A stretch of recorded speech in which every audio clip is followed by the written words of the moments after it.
Pada video ini kita akan mencoba membahas tentang tren-tren dari bahasa pemrograman.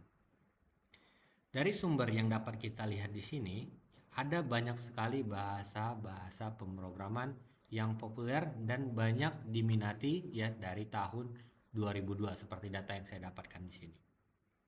Ya. Contoh di sini adalah bahasa pemrograman apa ya yang paling banyak dicari ya di lowongan-lowongan kerjanya ya. Nah, untuk sumber datanya itu hanya di bagian USA dan di Eropa. Nah, kalau kita perhatikan di sini bahasa seperti Python, Java dan JavaScript itu masih sangat-sangat populer. Ya, dan kalau kita bahas dari video sebelumnya, Python adalah bahasa pemrograman tingkat tinggi, Java juga, JavaScript juga, dan C++ juga. Ya, jadi keempat bahasa tingkat tinggi ini sangat populer terutama di yang namanya Amerika Serikat. Ya.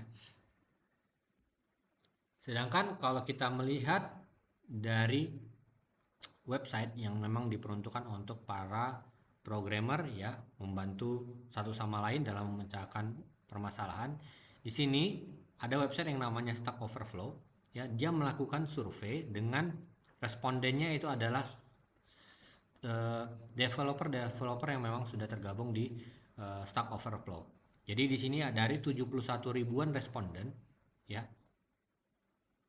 menyatakan bahwa mereka itu menginginkan untuk mempelajari lebih lanjut tentang bahasa yang namanya Rust, bahasa Python, bahasa TypeScript, dan bahasa Go. Ya, jadi keempat bahasa yang memang cukup populer berdasarkan 71 respondennya.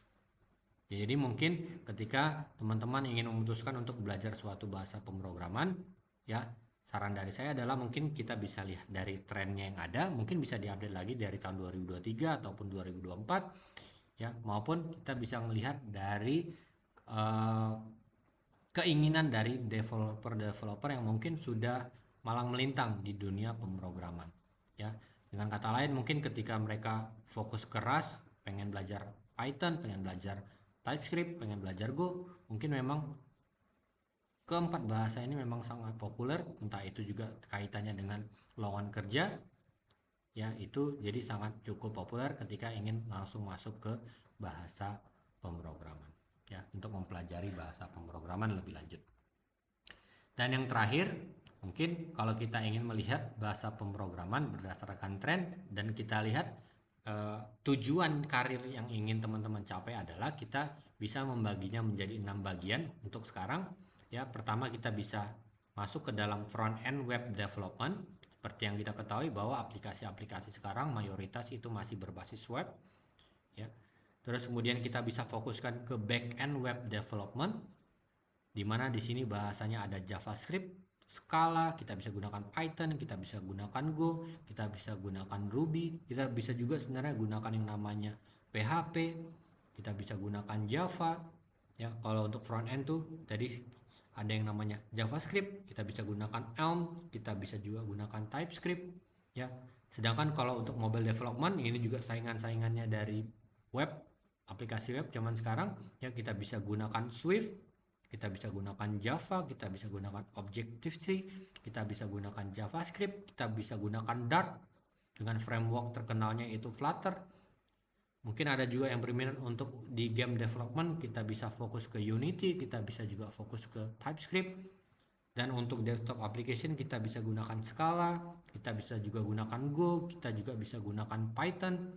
Ya, dan untuk sistem programming kita bisa fokuskan ke Go, kita bisa juga fokuskan keras ataupun kita bisa juga sebenarnya masih mempelajari dengan eh, bahasa seperti bahasa induk, bahasa C. Ya karena seperti yang kita lihat tadi, kalau ingin bangun sistem operasi, belajar dari kernel Linux, ya bahasanya masih menggunakan bahasa C. Oke, baik mungkin itu saja untuk penjelasan terkait dengan tren-tren yang ada di bahasa pemrograman. Terima kasih.